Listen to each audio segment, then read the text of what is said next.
I'm Libby. Hi, Bailey. And I'm Izzy. Hi, I'm Sarah. I'm Constable Sarah Grant. I'm based at Inverurie. Nice to meet you all. Could you please explain what your job role is to us? Yeah, so the Northeast, or one of the Northeast Equality, Diversity and Inclusion Officers. So I cover Grampian. I'm based at Inverurie, but like I say, I go everywhere.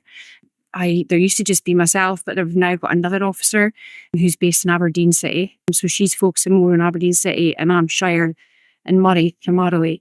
But like I say, we go about everywhere. My job is very diverse. There's lots of different things that we do. I work with lots of different community groups. It's more community based than anything. Work with people from, it's basically disability, race, religion, sexual orientation, transgender identity. And now we've got the new characteristics as well, with age and variations in sex characteristics that have been added as well to the legislation. So that's part of my role as well. But the majority of stuff I do is probably out and about, just speaking to groups, doing presentations, going to events, like all the things that were on the table with like stickers and leaflets and information and things, and also delivering training to help organisations understand how to support people better with certain things. About somebody wants to report hate crime, I can help that organisation support that person basically. So we deliver training called third party reporting training. There's a lot. There's also, we do Keep Safe Ambassador training. So Keep Safe was a scheme that was developed for, basically it was disability hate crime originally, but Keep Safe premises are places you can go. If you can see, there's a little badge there. It says Keep Safe. If you see one of those badges on any property, you know it's been vetted by the police and it's a safe place to go. And it's no longer if you've got a disability. It's if you just feel unsafe, you can go to that place.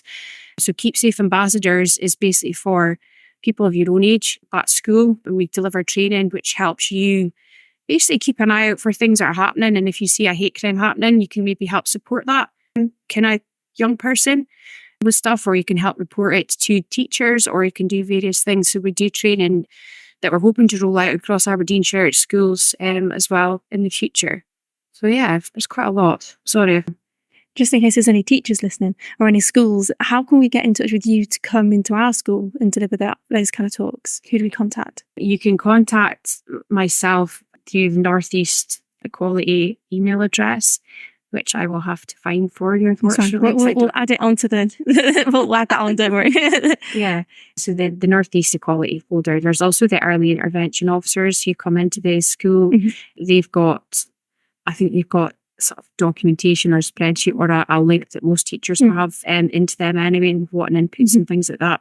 I know the police are trying to get more youth engagement officers, so that's going to be coming into play in sort of June, July time. So hopefully they'll be able to then go to schools and provide inputs as and when, but obviously that'll happen when it happens, so to speak. So, but yeah, for now you can either email myself through that email, or you can contact one of the early intervention officers through the police as well, and they'll link us up. Okay. Do you think that teachers in like adults in situations are still scared after I can't remember what it's called, but it was the rule where they weren't allowed to talk about it. Yeah, they weren't allowed to talk about it in schools. Do you think a lot of teachers are still scared to or don't know what to do? There could be an element of not sure what to do. It's the same with everything, isn't it? Because sometimes you go and speak to people and you don't know if you're saying the right thing or not, but it's just about asking people really and seeing what their opinions are. It could be teachers. I couldn't really comment on teachers directly because I'm not a teacher myself, but it's really down to teachers maybe being educated as well and doing little training as well about what's right and how to kind of work on that and develop that kind of training or develop basically kind of how they're going to talk to people about that kind of thing. So get too big. What inspired you to get involved in the equality branch, at least? So I should maybe tell you, my career, I've had a varied career. So I got almost 20 years in the police.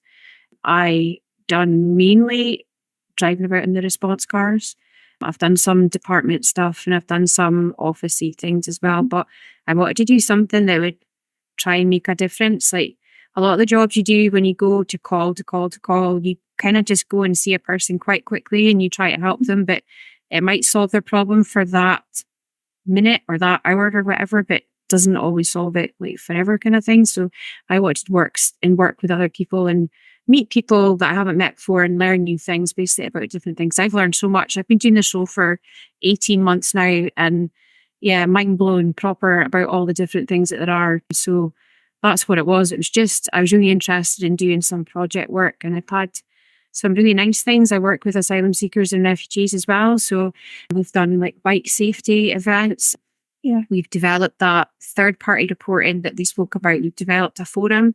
So we've got basically what everyone said to us was we get trained and then the police are not interested anymore. They don't really keep in touch. So every 3 months we get together and just have a chat and I like kind of catch up, and we'll do I did an input about the hate crime legislation, or we'll get someone from an organisation in. Someone spoke about their lived experience about she'd been in South Africa and her experience over there as a South African, and she was of mixed race basically. So there was beaches and things that she couldn't go to. So she was telling us about that, and then coming over to the UK and how she felt threatened in certain places. So there was lots of different things that I learned, from people, different perspectives.